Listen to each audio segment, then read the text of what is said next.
Ladies and gentlemen, boys and girls, children of all ages, we are back. Be you Clydeside, stateside, or worldwide, it's time to rise up, charge up them pipes, and get ready for episode 29 of the Scottish Falcons show. If you don't know me by now, then who the heck have I been ranting to for the last 3 months? I'm your boy, Will the Thrill Waddle. And as always, to my left is my co-host with the most, the original Scottish Falcon himself, Des Stevenson. And Des,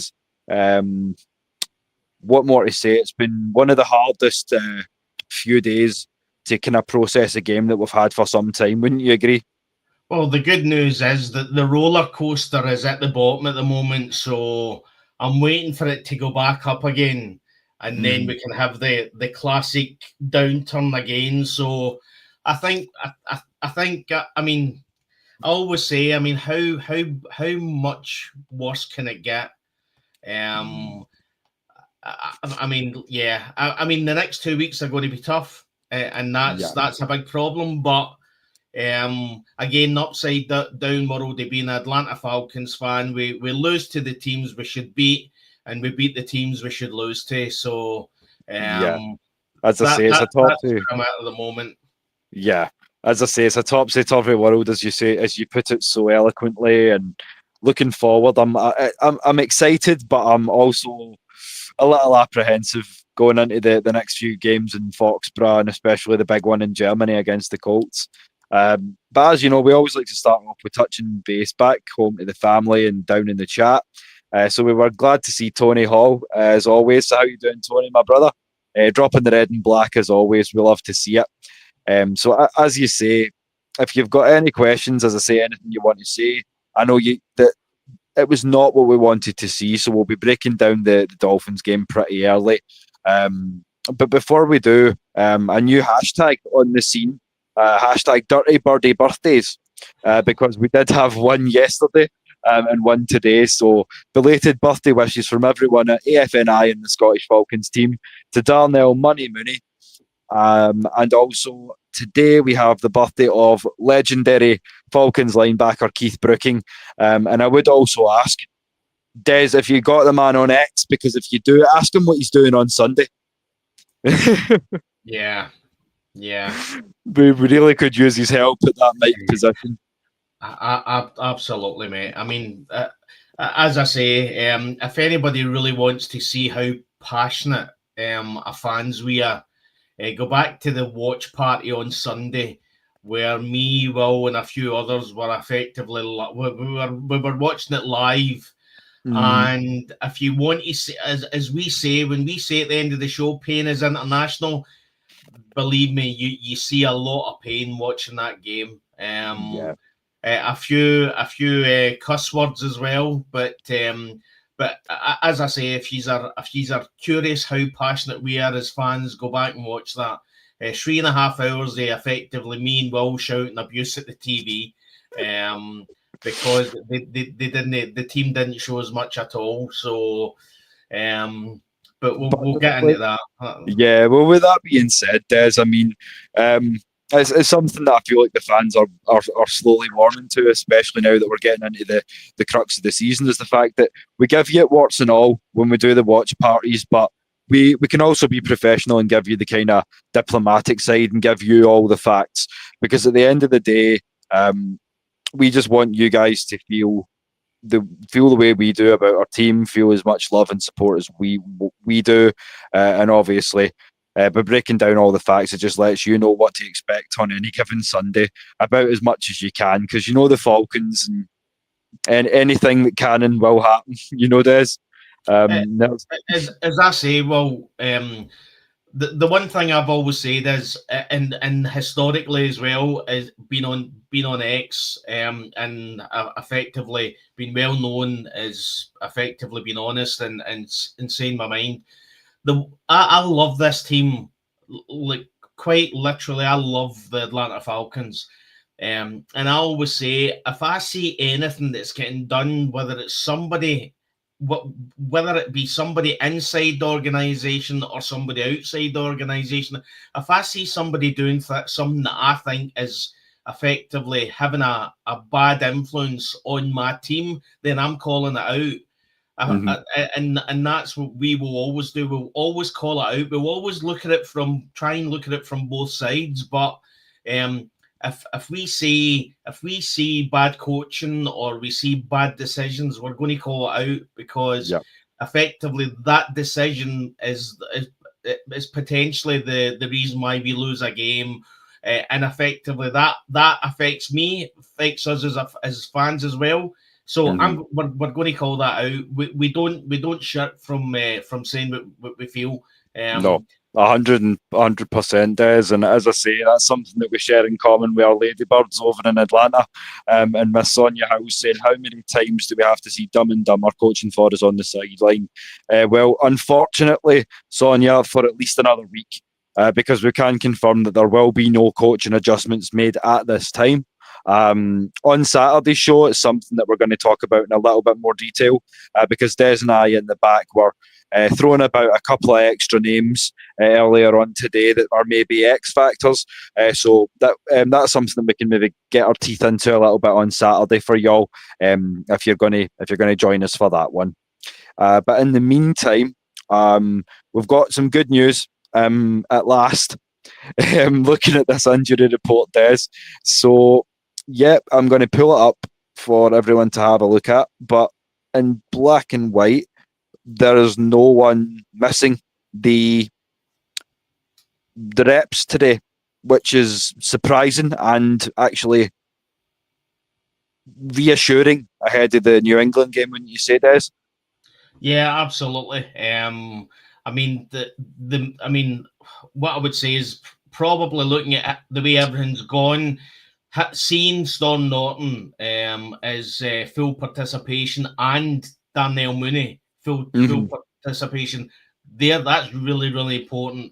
Obviously, you see the limited participation with Jesse Bates, Drake London, Kel Pitts, Michael Penix, Jalen Walker, Tyler Algier, Billy Bowman Jr. again, Natron Brooks, Leonard Floyd, Jake Matthew, Casey Washington, Zach Harrison, and did not participate. There's nobody. So a lot of the limited participations did not participate yesterday.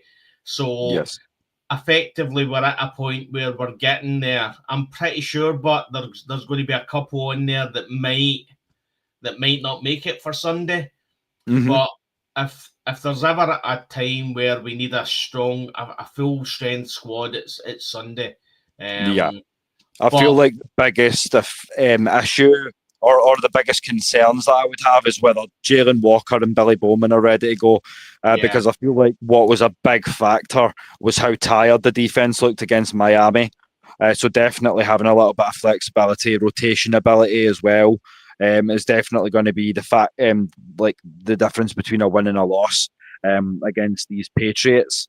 But before we do get into that, like, on you go, Des, while I'm pulling I know Jeff Ulbrich has come out and said that effectively they're going to, what they done against Miami, they're going to run it back again with the Divine Diablo not being there.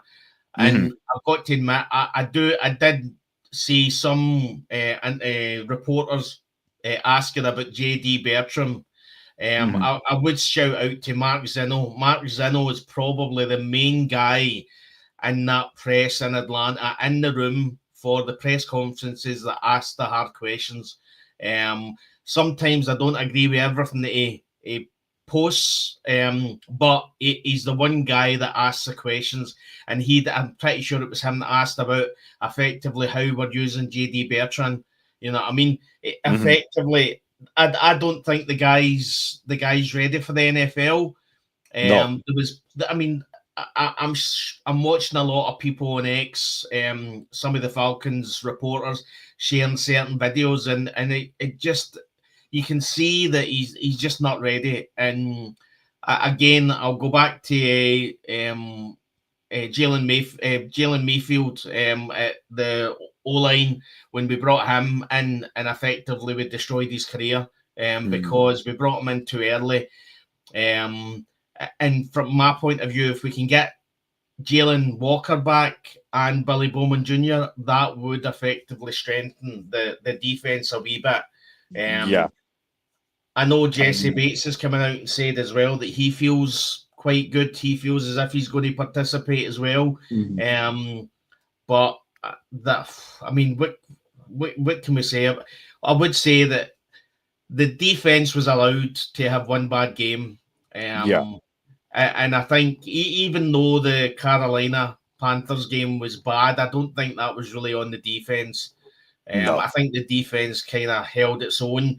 But when you look at, I mean, the defense on Sunday wasn't getting a breath. They were literally on and off. And I off mean, it and was on again. So and I mean that was just one of many things that went wrong on Sunday. Because I mean, I have a few illustrations which aren't too good to kind of help us along here. So in terms of your week 8 game breakdown, there you are, 34-10.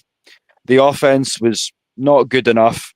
The offensive line play was inconsistent. Kirk Cousins couldn't get the job done. As you say, JD Bertrand looks a little narrow in the ass, so to speak. When he's tackling, he's being driven back. It's not what you want to see from essentially a Mike linebacker. Also, as I say, you see all those running backs going for over 100 yards, 1, 2, sometimes even 3 touchdowns apiece. Bijan Robinson held to 14 yards. And as you said today, Des, and shout out to Mark Raimondi on X, the Falcons are 31st in the NFL in run block win rate at a mere 68%. So that's a few big reasons right there as to why we were blown out by the Dolphins. But I mean, for me, the biggest reason would be the inconsistency of the offensive play calling. Because if you can't sustain a drive, if you can't be finishing drives and putting points on the board, and your defense is out there, especially when you've already been hampered by the injury bug, as we've said, Des, it really does kind of limit how much you're able to do defensively, especially when you've got the talent that we do.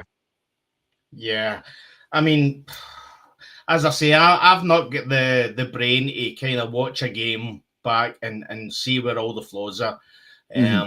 As I said, when we were growing up, we were effectively fed on soccer. So if you want me to discuss offside rule in soccer, I can effectively go through that, no bother with you. But because you're not brought up with the football, it's harder for me personally to kind of look at a game and see where the downfall was and what wasn't working. But you could see straight away that as soon as we tried to run the ball, everything was just collapsing.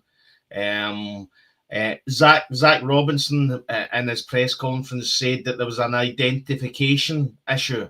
So there was identification issues, and effectively who was lining up and who should have took who. And so, and Raheem Morris is effectively said the same, that they have to play better. And again, what I would say about Raheem Morris in the press conferences that he has, at some point, sometimes you have to come out and reassure the fans. You need to say something concrete with a bit of head on it to effectively tell the fans what's happening. Now, we don't expect him to throw any players under the bus. I understand coaches aren't doing this, but I effectively put out a tweet, and it was the Raheem bingo card, and effectively everything. It was literally coach speak.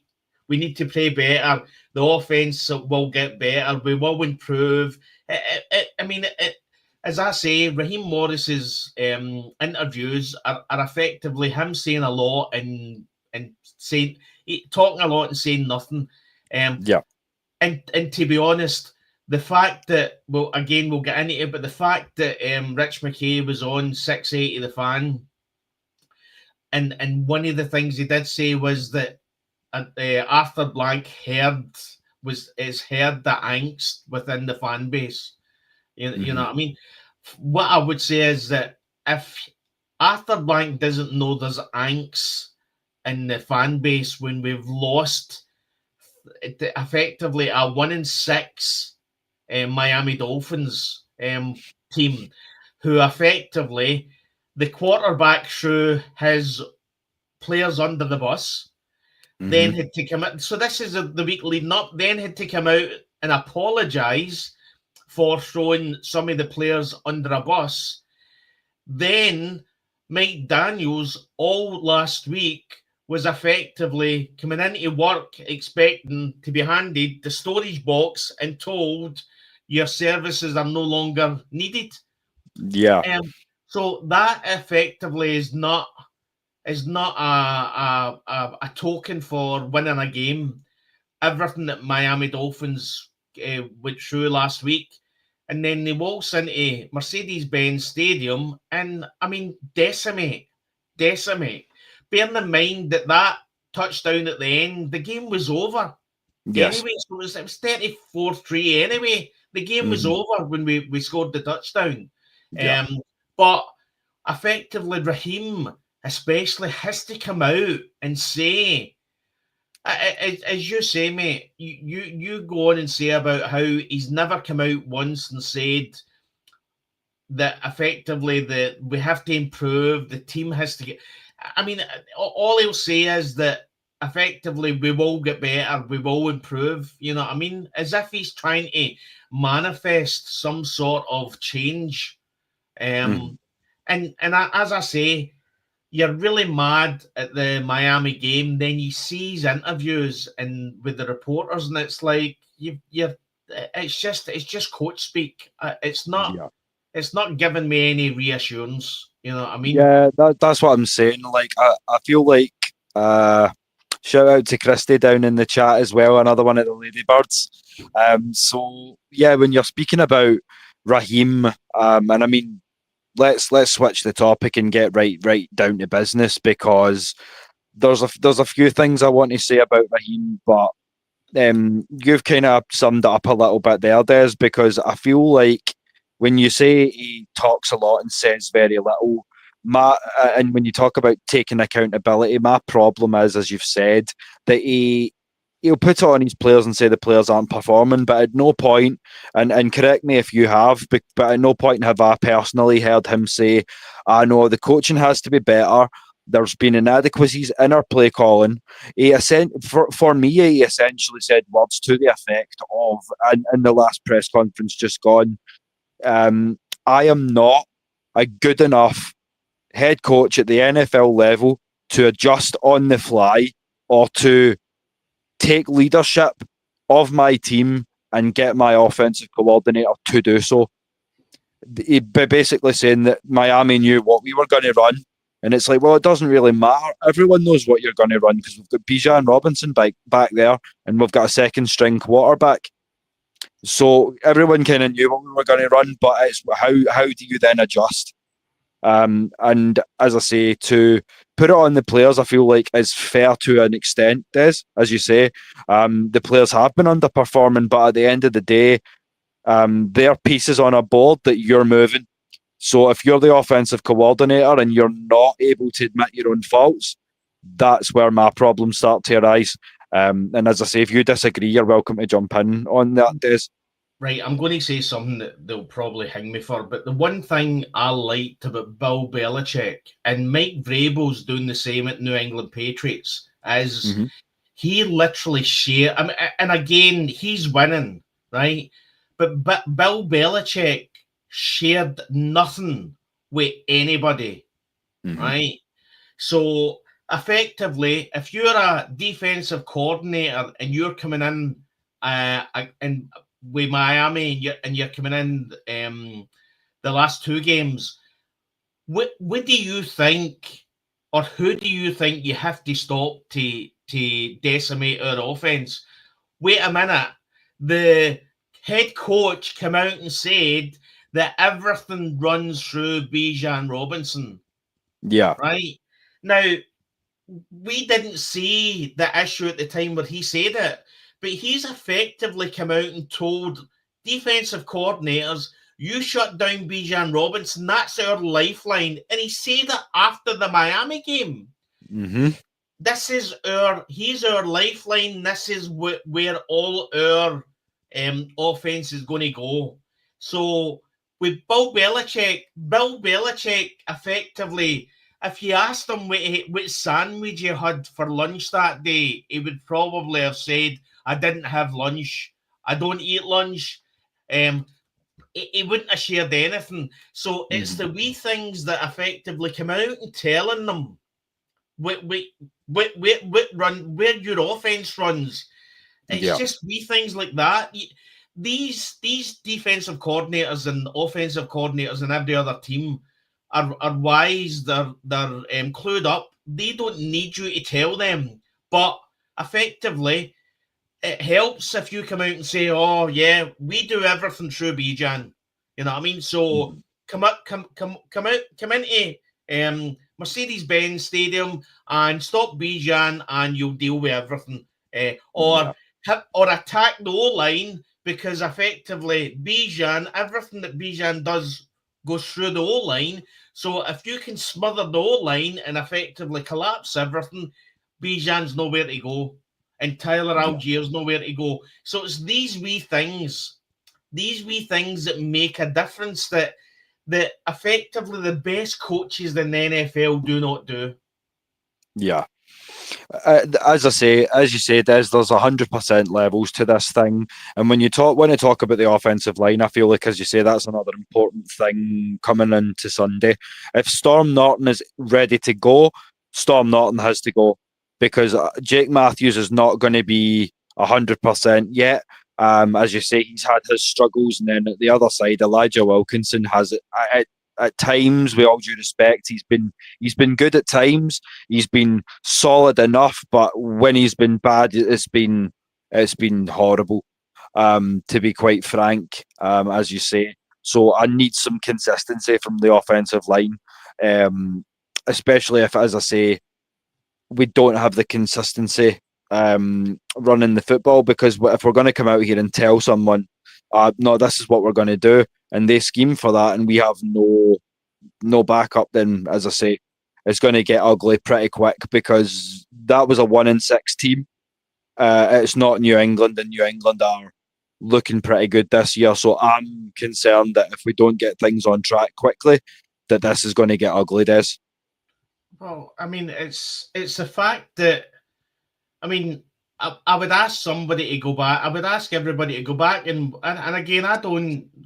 The wee things don't make a difference to me. But when you look at a head coach that's come out after losing 34-10 to a 1-6 Miami, and in his first, not after the game, but he's effectively his first press interview this week, he's literally laughing and joking. And I'm just kind of looking and thinking, do you know what? I don't want to see my head coach laughing and joking. Then you see yesterday, Zach Robinson, and effectively Zach Robinson, as soon as the press conference starts, he's smiling. You know what I mean? And I'm like, Jesus Christ, what? I mean, did they not watch this game? Listen, maybe it's quiet confidence that they've got, but after San Fran and Miami, they effectively, I don't know what's getting said behind the scenes, but that's not two men that are scared of losing their job, and No. and that's a problem. You know what I mean? Yeah. There's no accountability. I would say that some of the press interviews, effectively, they were pointing towards the players and no uncertain terms, the way they were saying, like identification issues and all that kind of stuff. So again, that falls on the coach.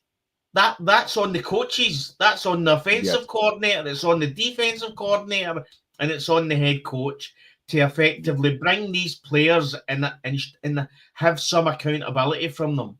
You know what I mean? Yeah. We hear that Zach Robinson and the offensive coordinator the offensive coordinator, the O-line coach, Wayne Ledford. Yeah. Yeah. So he came out and said that they had a 30-minute call where they discussed things, right? Well, first thing I'm going to say is, why are we having a phone call?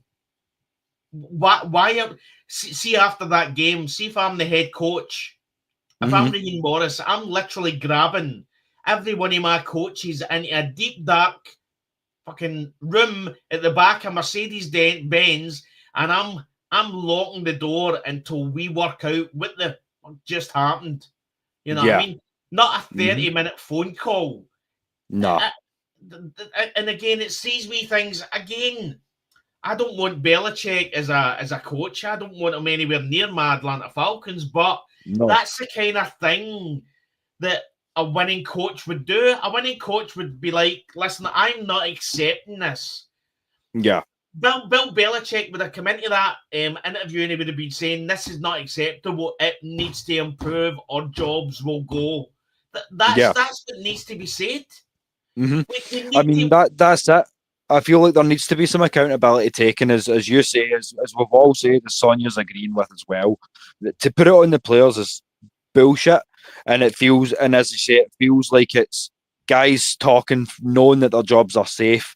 So I don't know, and we'll get into it a little bit later on when we talk about Rich McKay. I don't know if this is top down from Arthur Blank, that it's like, no, you guys have got till the end of the season, win, lose or tie, to complete this experiment, and then we'll see what's happening. But at the end of the day, like, speaking as a fan, and you're coming into essentially, do you pay these men years for Kyle, Tyler, Drake?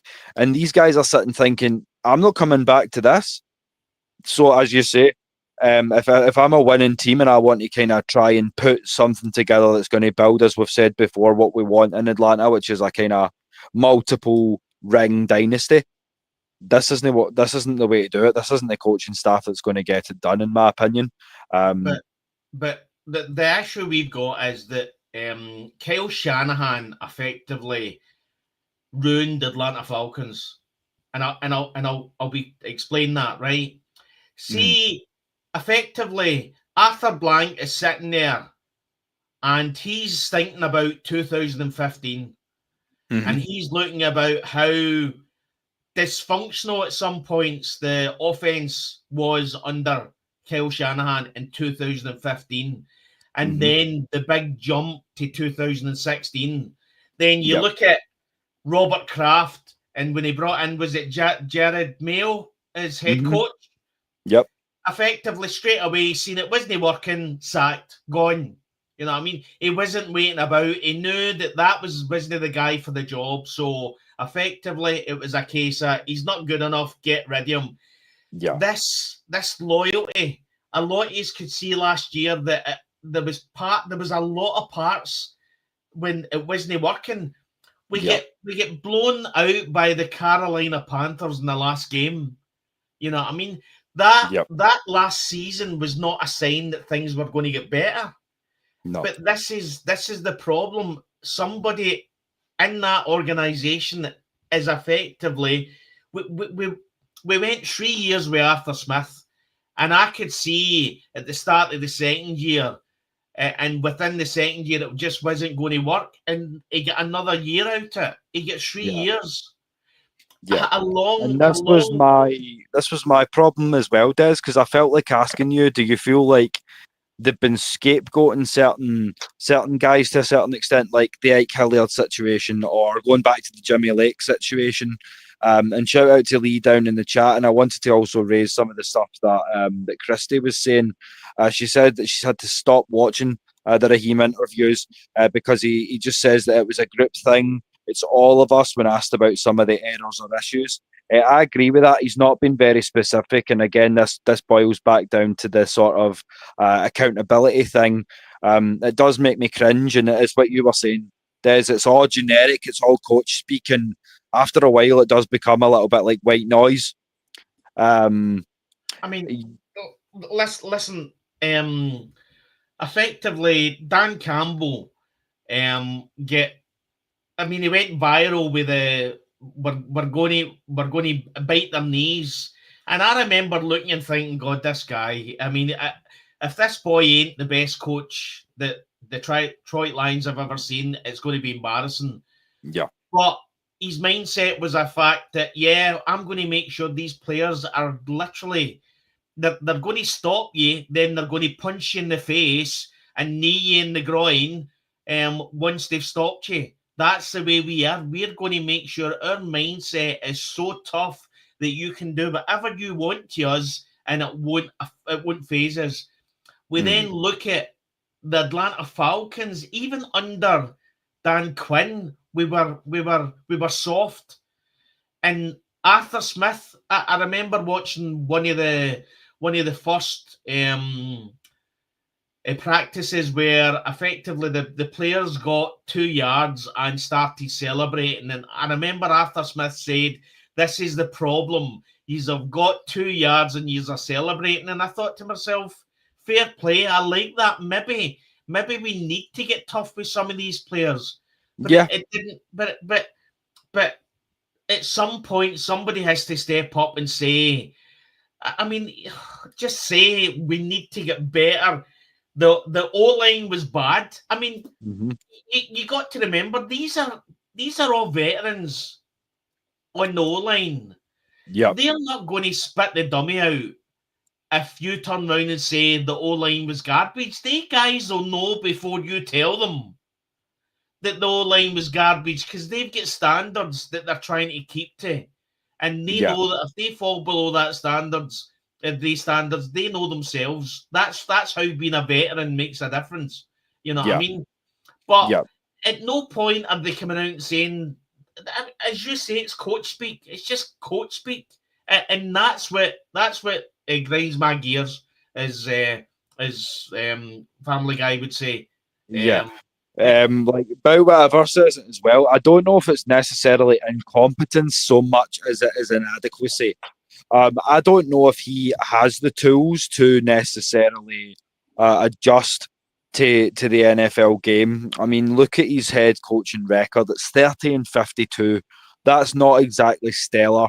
So he's had a long tenure. I feel like he's at a point where, as I say, there's other guys whose doors I could be chapping on, but I don't know if it's wanting incompetence per se, but I feel like he needs to just come out and say, "No, here's where our limitations are. I want my coaching staff hanging back for an extra 2 hours after this game. The next 2 nights we're going to be in the film room. We're going to watch this entire fucking game. We're going to break it all down." But there's been none of that, at least in my understanding. And as I say, it goes deeper too, Des, because as we'll get into in the Rich McKay interview, there are things going on behind the scenes that we are not privy to. So I don't understand why they're not seeing what we are seeing here. You know what I'm saying? See, if I was Raheem Morris, I would literally had every coach in a 3-hour meeting. And then I would, in no uncertain terms, speak to one, whether it's D-led or whatever, effectively leak it to one of the reporters and put it out. Put it out. He's literally sharing how his offense works. So effectively leaking that you've had effectively a 3-hour meeting with your coaches to iron everything out so that this garbage doesn't happen again. That would be something. You know what I mean? Yeah. That would show that effectively they're watching this and they're seeing what we're seeing. And then you look at Zach Robinson. Zach Robinson's talking about effectively identification issues, and again, it keeps on coming out. Effectively, it gets to a point where it looks like there's a bit of they're delusional, because they keep on saying we will get better. I mean, Zach Robinson came out and said, "Oh, we've seen a lot of soft looks at the defense," right?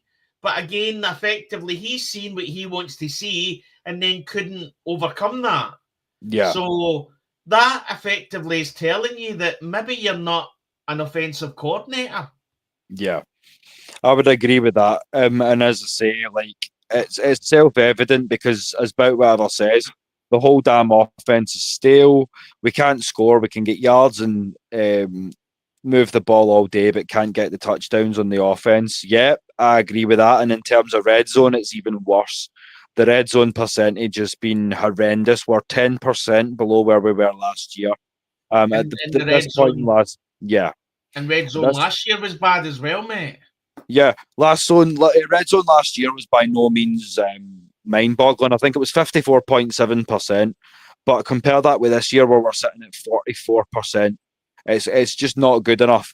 And to not account for that and to not start to at least make it look like you're making necessary adjustments to try and save the season. Because I mean, let's be quite honest, Des. If we want to play playoff football, we're going to have to win the next 5 straight, and it's a big ask.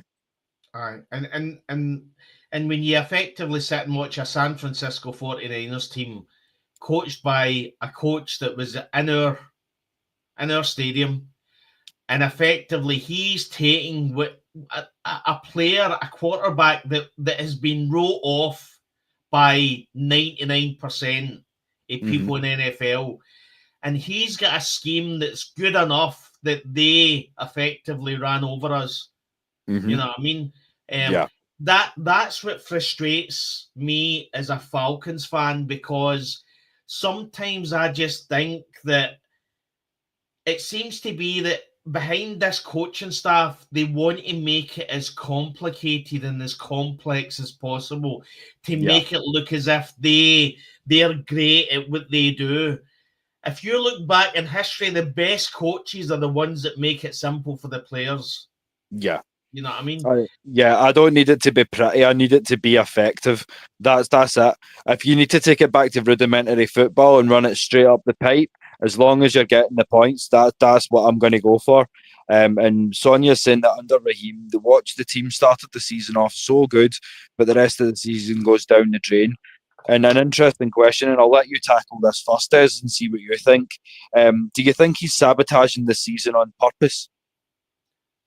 I would question why he would do that, because effectively, from my point of view, if we don't get a playoff game this year, Raheem's gone.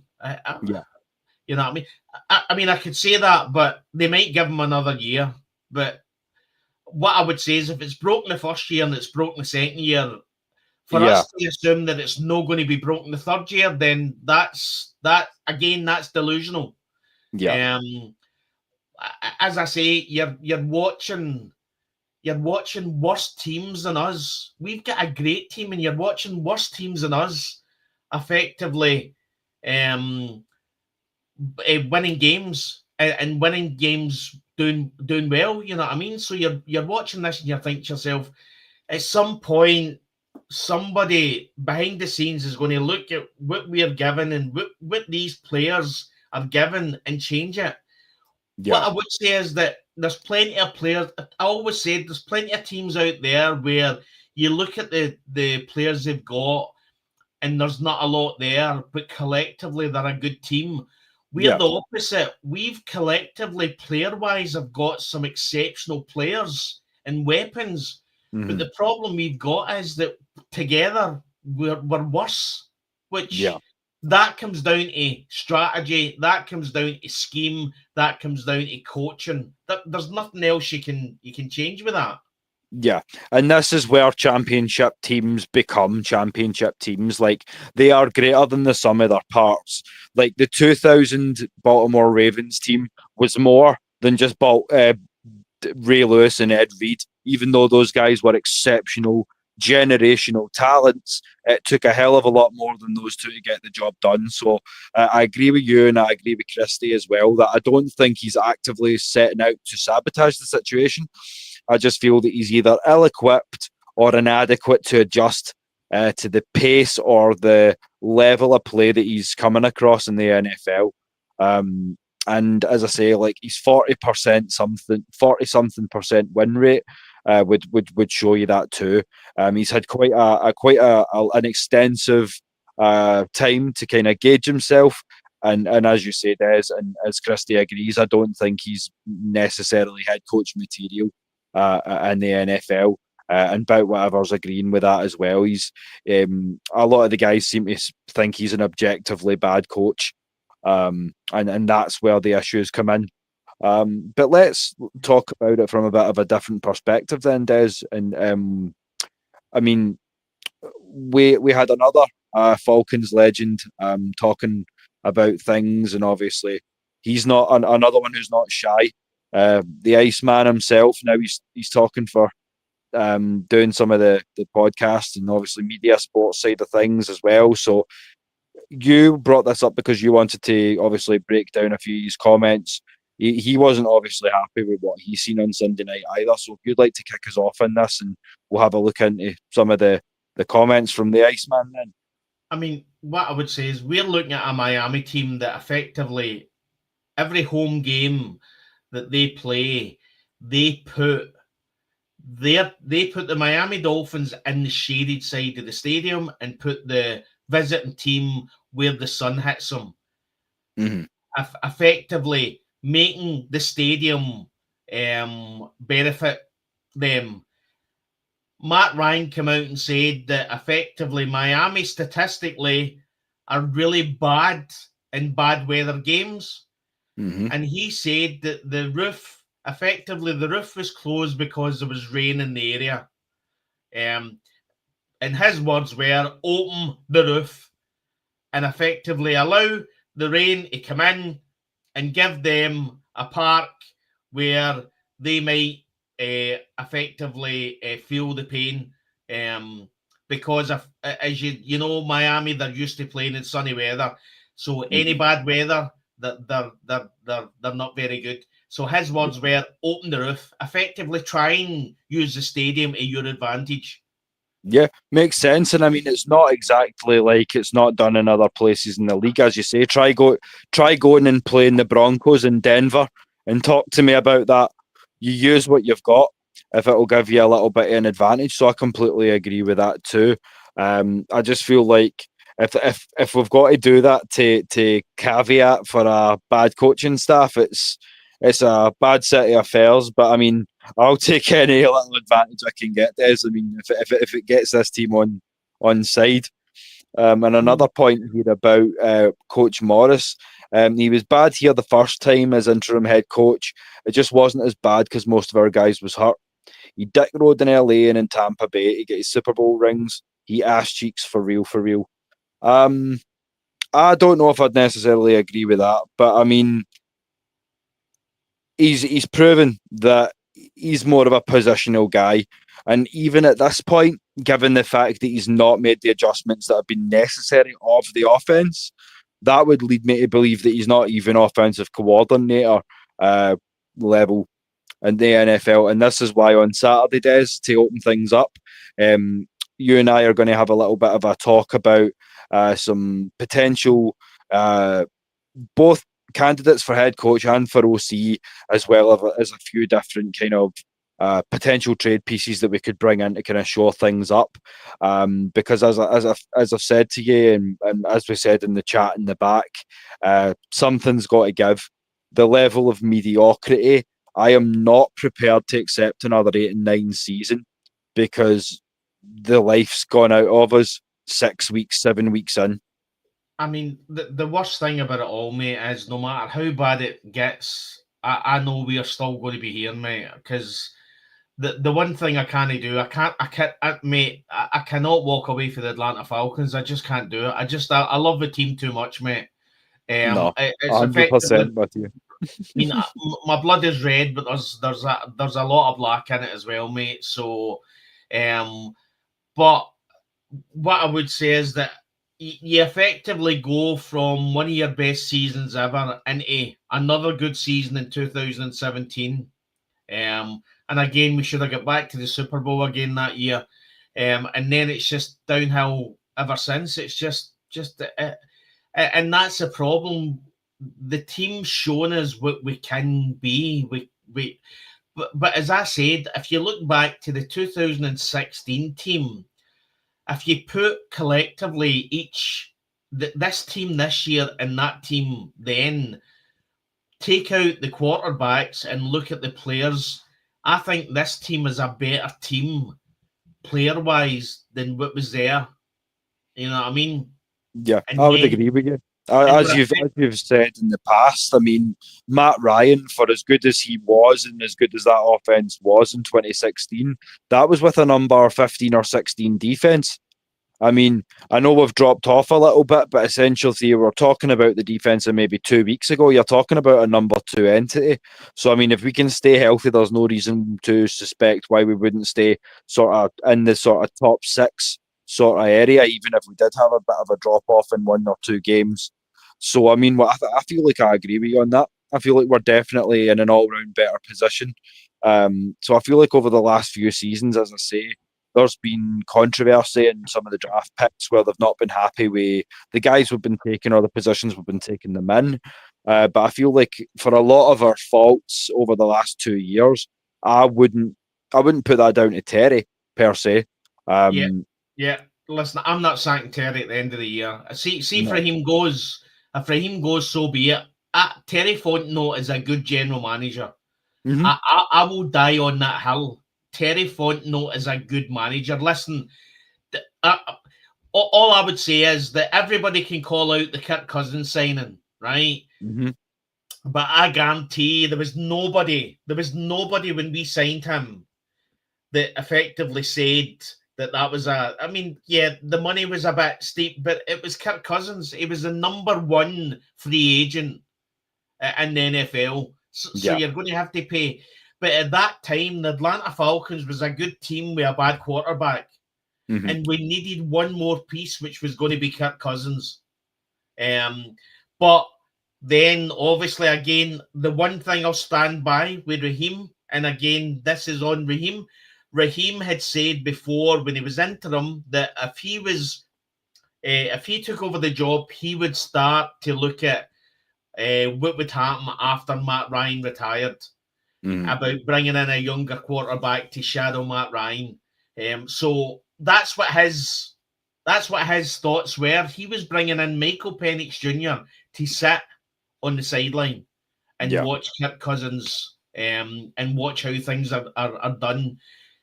Effectively, Kirk Cousins got injured, faded, and I don't think we'll see him the same again. I think there's a good chance that we won't see that Kirk Cousins again.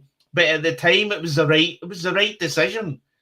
There was Kirk Cousins or effectively Jameis Winston. You know, I mean, there was nobody there, and we were not going in.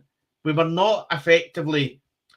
The way to look at it from Terry Fontenot is, if Terry Fontenot had went into the draft and they hadn't assigned Kirk Cousins, then everybody would know that we were in for a quarterback. Mm-hmm. Everybody would have known, and there was a good chance that a lot of the other players, I know the Vikings were interested in him, and a few other players and a few other teams were interested that could have possibly moved up and grabbed Michael Penix Jr. So if Michael Penix Jr. becomes as good as what I hope he's going to be, then that 180 million would be worth it. You know what I mean? But what I would say is, I don't think Terry Fontenot, apart from that, has put a foot wrong. This has probably been one of the best draft classes he's done this year. Picked some amazing players. So if Raheem and Zach and all that go at the end of the year, I'm keeping Terry. Yep, I would agree with you. When it comes to what you're saying about that, about whatever, when you're talking about Desmond Ridder, I just don't feel like he was ready to be the guy.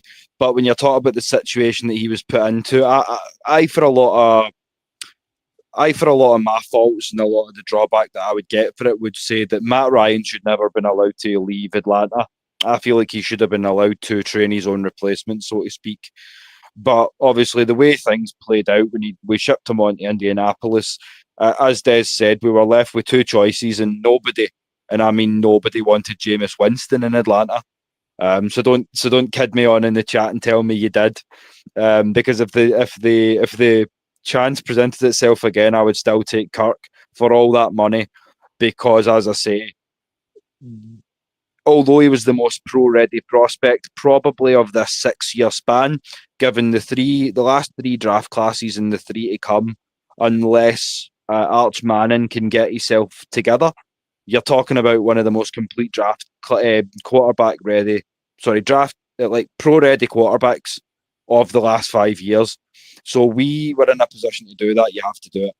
And as I say, whether you feel that way or not, as I say, the results are going to obviously come into fruition once the team's healed up.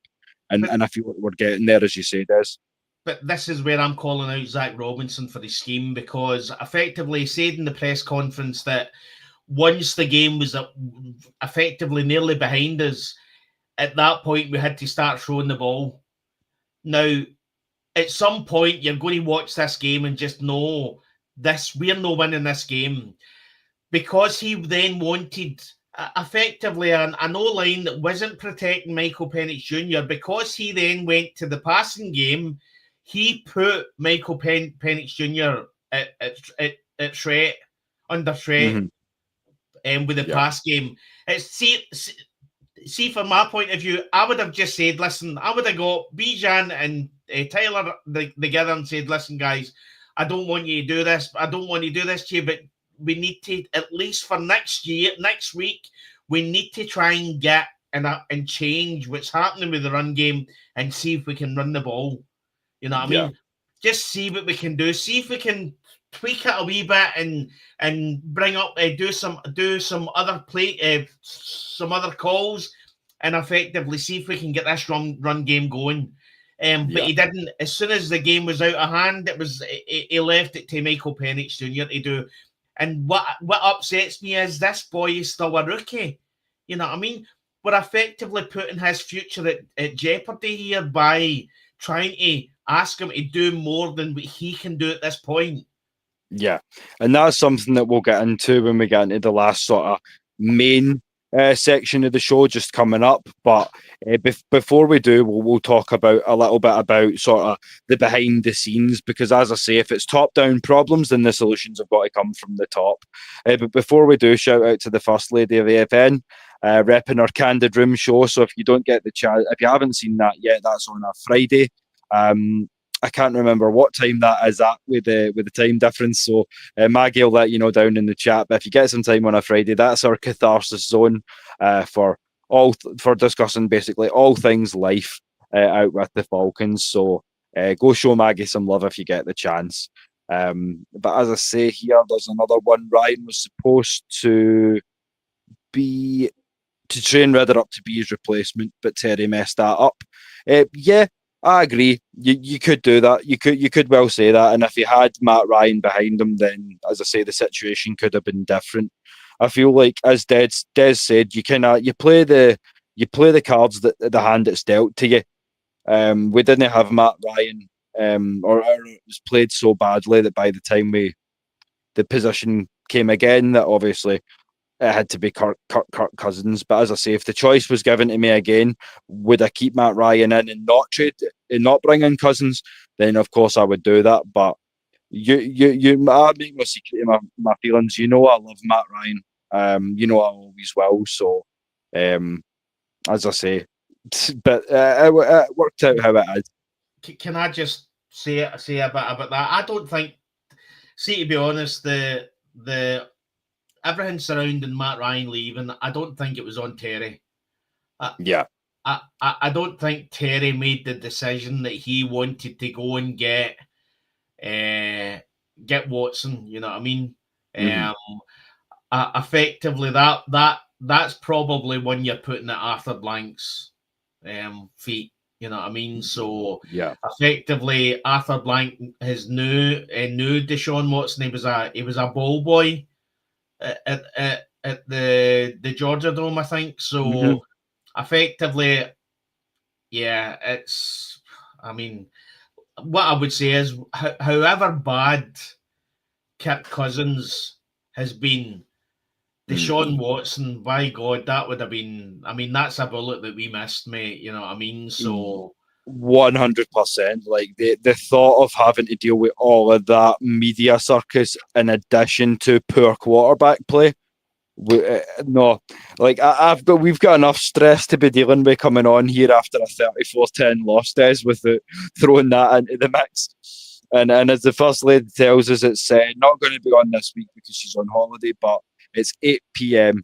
Eastern Standard Time. So if you're GMT, if you're over in Europe like ourselves, that'll be 1:30 a.m. If you're having a late night tomorrow, or rather next Friday, then you know where to go. Yeah. Keep it AFN, as we say. But as I say, let's get into this interview then. So you wanted to talk about, as we said on 360 the fan, 680 the fan. My bad. The interview with Rich McKay, and as I say, you want to talk about Arthur Blank. You want to talk about his sort of situational bias towards certain people that are in the building. Obviously, we've said Terry's not the problem. So, what did you learn, Des, from the Rich McKay interview or have you had any major takes as to sort of how you feel? Yeah, I mean, there was a few double meet. There was a few things that were said. So Rich McKay came out and said that effectively, as CEO, and again, it's the things that you spot as CEO of the Atlanta Falcons. He's got nothing to do with day-to-day running of the sports club. So, but then did come out and say that when Arthur Blank and Raheem Morris had their meeting on Monday, he was involved. So that's telling me that's day-to-day. Now, to be fair, I mean, this guy, what I would say is Arthur Blank's a shrewd man. I mean, he's built businesses. What I would say is he's not going to have an idiot as his right-hand man. And I know there's a lot of hatred for Rich McKay. I just think that yeah, at some point we need to look above the coaching staff because since 2017 was our last playoff year. So at some point something has gone wrong. And whether that's on the coaches that have been picked, what I would say is that I think that when Arthur Smith was picked, I thought he was the best candidate. Yeah, but it just didn't work. So what I hate is the fact that how can the New England Patriots have one or two bad years and then bounce back again? How is it that the Atlanta Falcons, whoever is making the decision, whether it's Arthur Blank, Rich McKay, Terry Fontenot, at some point with the long-term issues that we've had, we need to, because effectively Raheem wasn't here 2 years ago. Zach Robinson wasn't here 2 years ago. So at some point we have to say, well, who is in the wrong? Who's making the wrong decisions? For me, I'm looking past Rich McKay and I'm saying that Arthur Blank is too loyal. He is too loyal. Not what I would say. If Raheem Morris was sacked at the end of last year and we went for one of the new coaches, we could have something new, something different. The fact that it's another season and nothing's changed, that says to me that's on Arthur Blank. Arthur Blank's allowing this to happen. I know he wants to win so bad that effectively he's putting up with this because he doesn't want to rock the boat. He wants success, and he thinks that keeping a head coach in position for longer breeds success, and it's just not true. Having a general manager in place with the way he wants the team to run and allow him to bring in the coach that's going to run and effectively do the scheme that him and the coach agree with, then that's a different matter. I agree with you, and it also plays in a little bit to what I was saying as well about the lack of flexibility in the offense and the lack of creativity in the play calling. At the end of the day, as Des, as you said to me in the back earlier in the private chat, Mr. Blank has a hand in everything. So every single decision boils down to him as the sort of number one. So, as I say, his loyalty to inadequate coaching methods As I say, my faults with the approach that Raheem's had recently too, of almost wanting to be more of a friend than a head coach, and obviously the way that's kind of came back to bite us almost in a way. And we can see that Jerome, another one of the frequent flyers down in the chat, good to see you, brother. New England Tyler coach, the job and culture means something to them. Until we hire that type of coach, shit going to remain the same. Yeah, that's what we would probably say as well, Des. I'd agree with that certainly. Just I want someone like my players. I want someone who's going to coach for the jersey. As I say, I don't think that Raheem or Zach Robinson are actively not. They're actively going out to harm this team, but at the same time, I need someone who's going to come in with a bit of fire and he's barely the same way that Ulbrich has for the defense. Wouldn't you agree? Yeah, I think the best way to say it is when the bullets are flying, you need somebody. You need one guy in there to be calm. Mm-hmm. Effectively, when as I say, when the shit hits the fan, you need to be the calm one, right? Yeah. But but in so many instances, Raheem Morris gets flustered. He doesn't call timeouts when he should call timeouts. Sometimes the moment just overtakes him. You know what I mean? And that's the big issue that I see. I mean, he came out in the interview and said that that the fourth and one that he challenged that we could all see was effectively Miami got over the line. They got past the line of scrimmage, and they got the first down. We could all see that. He came out in an interview and said that it was close enough for him to challenge it. Mm-hmm. But again, that's bad coaching, because effectively you don't know at that point whether you need that timeout or not. So effectively to come out and say, whatever, okay, it doesn't matter anyway, it's only a timeout. We could have won it. No, we were never going to win it. It was Miami had got the first down. We could see that. Everybody in the stadium could see it, and they were looking at the same screen as you. But you still challenged it. It's the wee things that tell me that sometimes the moment is too big for Raheem Morris. Bearing in mind, this is a guy that's had over 80 games as a head coach. Yeah, you're 100% right. Rich McKay and the board has outvoted him when it comes to picking head coach. He's not Arthur Blank, says Sonia. Well, and if that is the case, then I feel like something has to be done in regards to that, because it again adds to what Des was saying earlier about Rich McKay not being completely honest and as to how deep his day-to-day activities actually involving the team are. But what I would say is that effectively there was a few things I agreed on, because he did say in the interview that at some point you need to look forward and not look back. Yeah. And I completely agree with that. There's no point effectively hanging on a bad game and a terrible game that we had. We need to at some point look towards the Patriots game. Completely agree with that. I understand that. There's no point effectively leaving yourself in misery.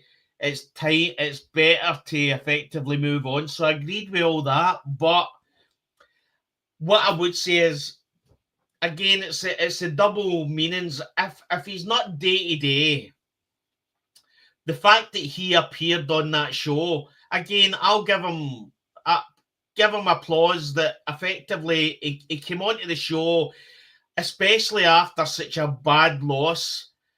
But what I would say is I think that shows that whatever anybody else thinks, Arthur Blank is in control. Mm-hmm. Because I'm telling you now, if you're Rich McKay and you're in control of everything and you don't have to have anybody tell you what you can and can't do, there's not a chance you're putting yourself up for that. There's not a chance you woke up on Monday or Tuesday morning and thought, do you know what? I'm going to go and appear on 680 The Fan, take all the abuse, all the garbage, all the hard questions. I'm going to do that. That was effectively Arthur Blank saying something needs to be done. We need to show that we know what these fans are unhappy.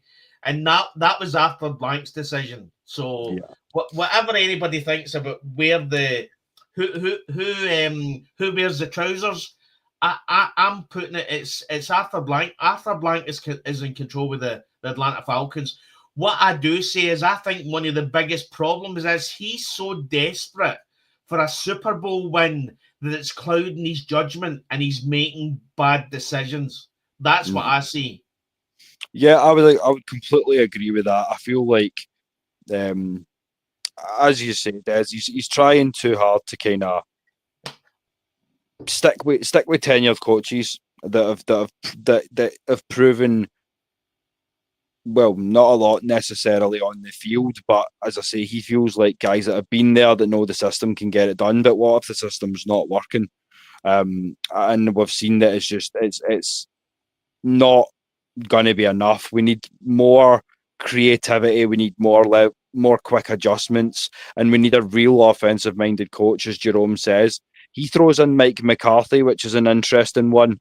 And as we've said, I know you came in a little later, Jerome. So if you're going to be watching on Saturday, we're going to go into a full kind of breakdown some of the guys that we are having a look at in terms of the coaching carousel as well. So by all means, stay tuned for that. But Des, before we kind of wind things down for the night, as I say, we're going to do this in two parts. We're going to revisit this on Saturday, but as I say, we've just eaten 34 points. We're now 3-4. We're falling to third in the South, so let's kind of think about it more obtusely. Is our season cooked? Or if we can get things back on track, what would you say are the three, if I had to put a number on it, if you could make three biggest adjustments before the game on Sunday in Foxborough, what would be your picks? Well, so on the season, to be honest, I'm not optimistic. I'm not optimistic.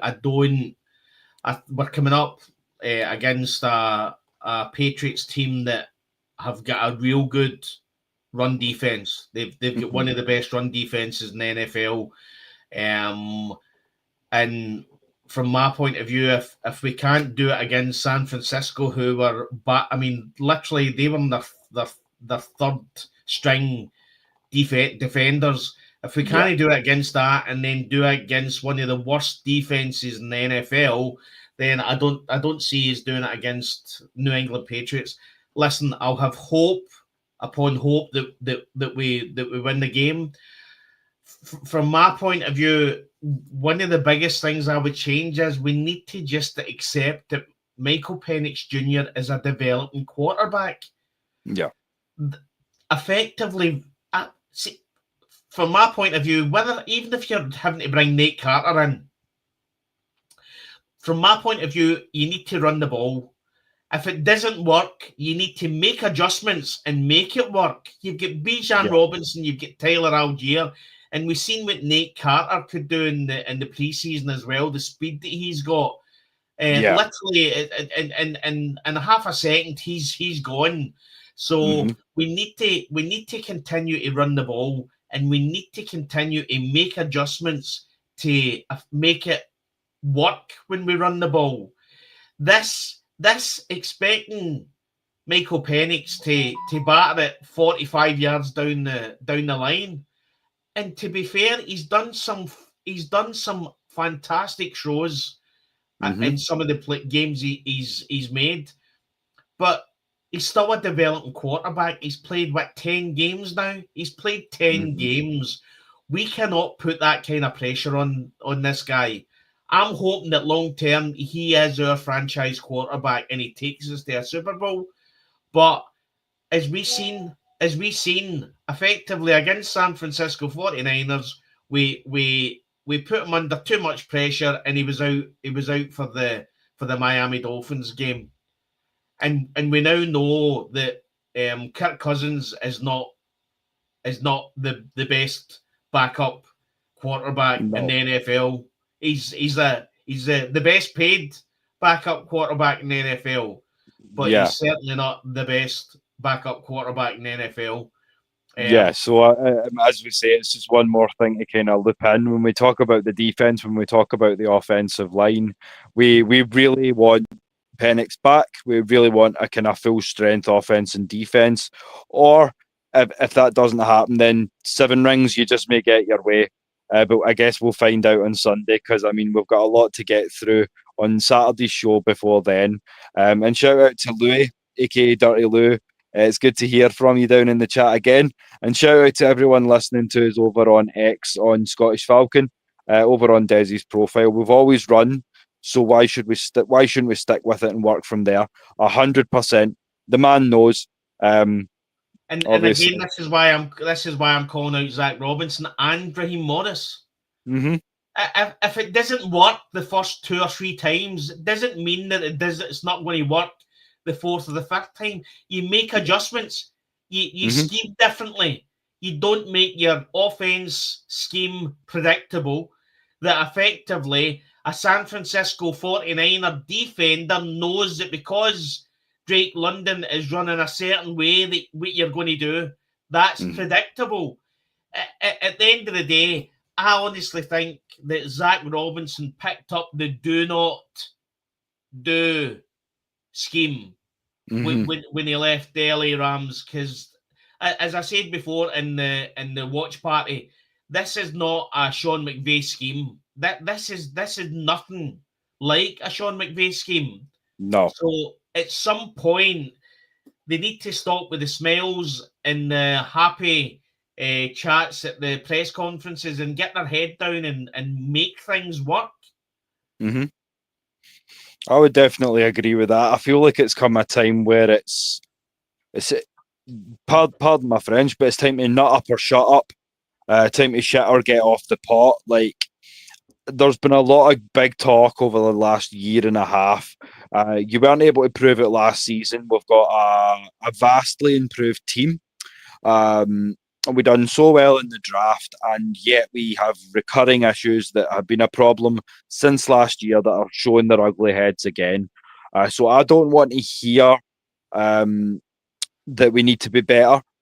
I don't want to see you smiling and laughing with the enemy, or the opposition rather. I don't want to see you having your second string quarterback shouting at your offensive coordinator on the sideline when you're playing a 1-6 team and being shown up at home.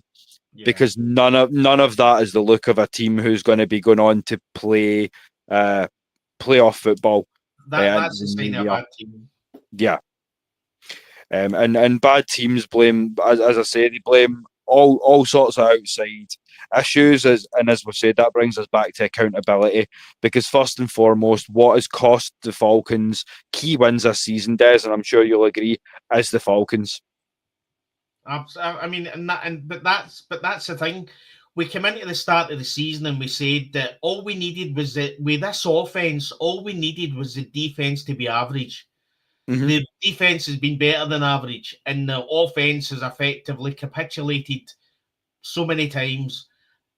And the problem is that the sum of our parts is less as a team than what it should be. So again, that comes down to, listen, I hope we go in against the Patriots and absolutely decimate them, but I don't see it happening.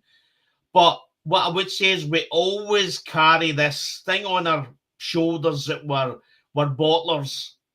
And effectively, we've bottled that against 2 of the worst teams. I mean, I wouldn't say Carolina's one of the worst teams, but at that point, they were one of the worst teams. Mm-hmm. We've done it against 2 of the worst teams. So we've got the good and the bad. So the pros and the cons. The pros are, if we actually make or get close to the playoffs, we'll be getting into a playoff game with the knowledge that this could be either a Falcons destroy the team we're playing, or it could be a 42 nothing. There's no middle ground with this team, and No. again that comes down to coaching. Mm-hmm. As you say, it's the image that I sent you on X. We will beat a good team. We will then ride the victory wave for a week and do no game prep. We will lose to a team that we're expected to beat, and then we'll panic. Get our heads back in the playbooks, back into the coaching, reset and do it all again. And this is why, as I say, over the years we've grown this reputation that we're chokers, or that we've gotten used to just swallowing the pill of mediocrity and just being like, I'm fine being an 8-9, 9-8, 10-7 team. I'm not fine with that anymore. It's been 7 years and that's plenty of time. So I feel like it's really time that we should be making steps to try and reclaim the South. And the biggest issue is Kyle Pitts, we're going to have to pay him if he stays. Bijan Robinson coming up for his contract year. Drake London coming up for his contract year. We're going to have to try and work out how we can keep Tyler Algier. But if the season continues like this and you're Tyler Algier, you're looking at this and thinking, do you know what? I could go somewhere else and effectively compete. You know what I mean? I don't think Tyler Algier's that kind of person. I think he would love to stay in Atlanta, but the money's going to rule. So you've got all that. You know what I mean? Again, I think the biggest problem we had is Caleb. We lost Caleb McGarry and just effectively turned around and said, right, okay, we'll just run with Elijah Wilkinson. And again, that whether that's on the coaching staff or whether it was on Terry Fontenot, I don't know. But effectively, any other team would have been like, no, we can't go. What we see in practice, Elijah Wilkinson is a good backup, but he's not a good first starter. Yeah. You know what I mean? So it's wee things like that are now coming back to haunt us. Yeah, and that's what we're going to say. Like, as I say, like, taking the injury bug out of account, we had guys that were in positions where they're not really, as I say, capable starters, as you've said, Des, JD Bertrand, Elijah Wilkinson. Maybe they could be, but at this point, I would say that they're not ready. And I'm glad, again, to see that there's bodies coming back, or they should be good to go on Sunday against the Patriots, because, as I say, we need as many of them healthy as possible if we're going to compete. And then, as I say, the same goes for the Colts when we play them in Germany too. But again, the other good thing about a good scheme is the fact that you can bring in players that are effectively not as good as your starters, and they know the scheme and they can run the scheme. That's the difference. You know what I mean? We've seen as I say, we've seen the issues last year with the defense. What I would say is, again, there's one of your problems. The fact that Raheem Morris continued to stick with Jimmy Lake right to the end of the season. Everybody could see what was happening with the defense. And after 4 or 5 games, it was a bad defense. At that point, Raheem Morris should have just come out and said, right, I've made the wrong decision. Let's get rid of him. You know what I mean? And this is the problem. One guy I will name drop for an Ulbrich defense, which I feel like he could be, if the money's right, and I mentioned him to you in the chat earlier. If we can get him for the right money, I feel like he'd be a serviceable replacement for Divine Diablo. Would be Isaiah Simmons from the New York Giants. I know that he's going to be coming available pretty soon, and with there only being maybe 5 days left until the trade deadline, I think if you're looking at linebacker, that's definitely somewhere to look. I know that the Falcons are also actively progressing, and I have seen those words in black and white. We are actively progressing and pursuing a wide receiver. But if you want to throw a linebacker into that mix, then I think you can't go wrong with Isaiah Simmons. He's everything that Jeff Ulbrich likes. He's long, he's quick, and he's nasty, and he's flexible as to where he can line up in a defense. So I feel like that's definitely one to note. And have you anyone that's kind of standing out at you right now, or do you want to kind of leave the Yeah, people hanging until Saturday. no, why are we waiting to get a wide receiver now? As soon as Darnell Mooney get injured, we should have been out and got a wide receiver. Yeah, my understanding would have been that we should have got one after we cut Rary. Darnell Mooney's now coming back to full health, so Yeah. he'll be ready to go on Sunday. Why are we now at this point just looking for a wide receiver? That doesn't make any sense. We should have had another wide receiver in a good 3 or 4 weeks ago. Easy. I would agree. And I mean, I think that I don't want to 100% say I know this is the guy, but speculation and expert opinion seems to say that it looks like we're going for after Jacoby Myers from Vegas. Now he would be coming in as a wide receiver 3, but that's a decent wide receiver 3 to have. But again, you're talking money because I don't know what Vegas are going to want. As I say, you look at the fact that we've got Abikati that we could maybe trade out. I don't think Cousins is an option to anyone anymore. Let's be frank there. But I mean, as we say, this is something we can explore in a bit more details on a bit more depth on Saturday. But yeah, certainly a couple of names to keep you guys guessing. Because I know Tyler Lockett's gone as well. He's off to Pittsburgh to the retirement home that they're building over there. So all luck to Tyler Lockett. But as I say, he won't be joining the Birds. So just one more point then before we do close things up, Des. And as I say, you're of the Xbox side of things, and I'm on the PlayStation side of things. But the Electronic Arts have extended the exclusive rights to NFL games, which means that they will be releasing Madden titles through 2030. So we're going to talk a little bit about what this means. And for me, one of the major caveats to Madden over the last few years is that there hasn't been a lot of adjustment. A lot of people are saying that it feels stale. It feels like a roster reskin. But I mean, you work in business, Des, and I mean, if there's no competition, then you don't really have to work as hard, right? Well, effectively, you've everything that you said about the Madden game, you've just described the Atlanta Falcons. See it effectively stale. There's no moving forward. You know what I mean? That's effectively the Atlanta Falcons, mate. The one thing about what Madden does give you is that it gives you hope, because you sit and you look at the roster and you think, God, we are like, our roster's top 10. You know what I mean? We can actually have a chance this year in the real game. You know what I mean? And then effectively all the numbers just peter out. You know what I mean? So that is the thing. Like, I do like to kind of add in the gamer sections, but it's just so we can kind of, as we say, live vicariously and actually have a consistent Falcons team for a while until we kind of get back to real life.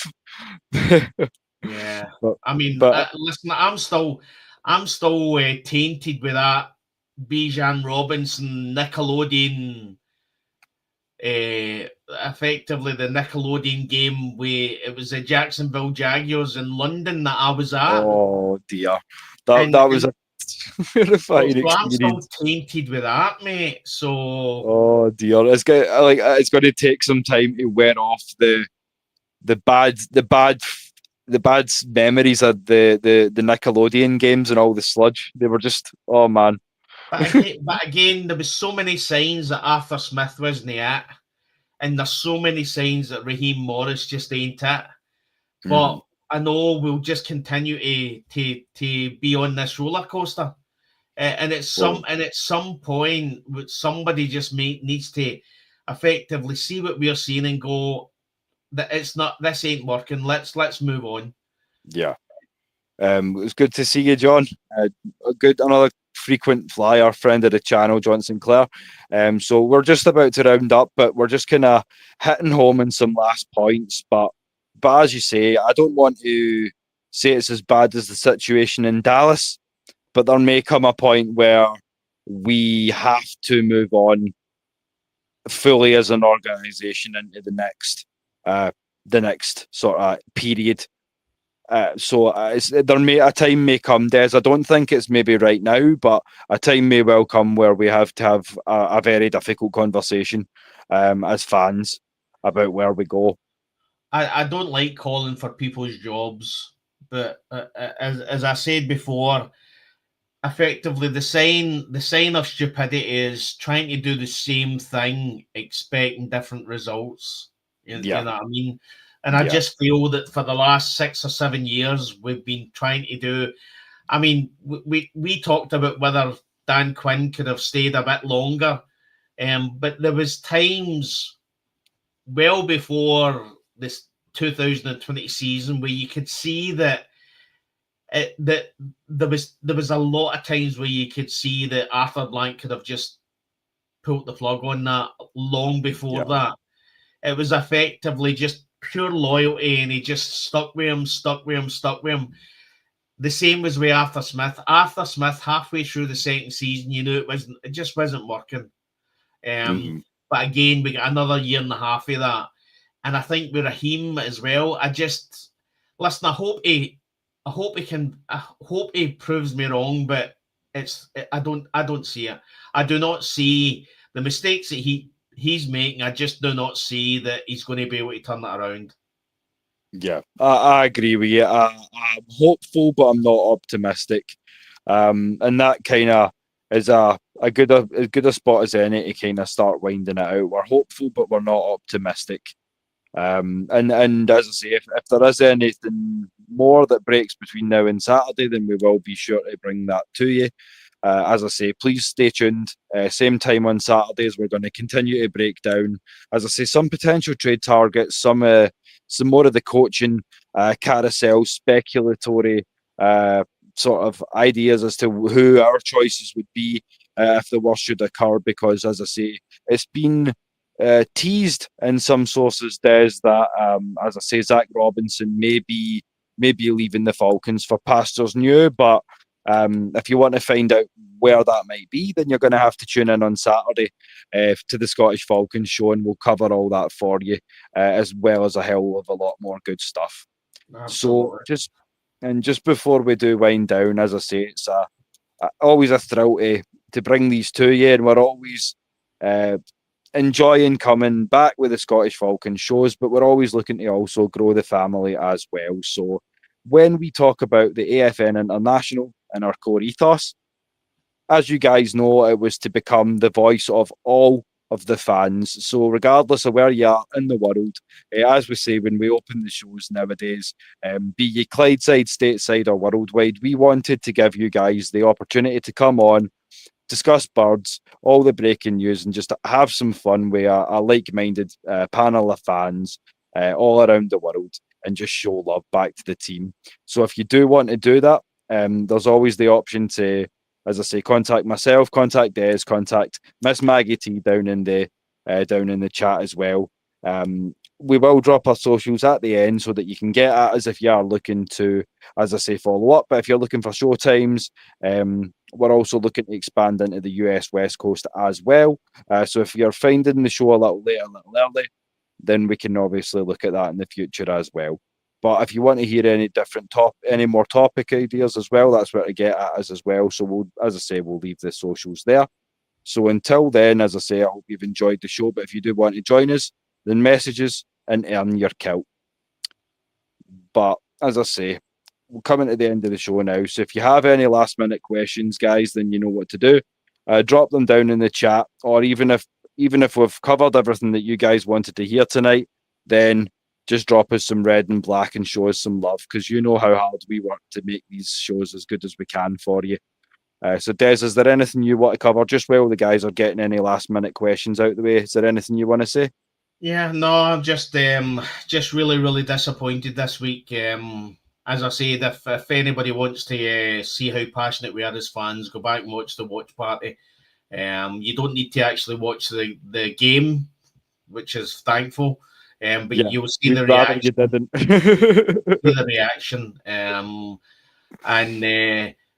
to be honest, I'm not any more optimistic for the New England Patriots. The way that Mike Vrabel has effectively turned them round and the sake of 4 or 5 games has just been unbelievable. All credit, as you say, all credit. Yeah, on you go, mate, sorry. No, I was just going to say, as you say, all credit to Coach Vrabel. He really has kind of stepped things up in New England. For a team that wasn't maybe as much a factor as they'd been in years gone by last season, they've really come up. And as I say, unless we can make some real adjustments in the next couple of days, then I don't see us getting a win. And as I say, if you're sitting at what would that be, 3-5, then you really need to start questioning again whether it's time to call it quits on this season. And we appreciate you, Maggie, for saying that. Thank Absolutely. you always. Thank you all, as I say, for showing us all so much love and support.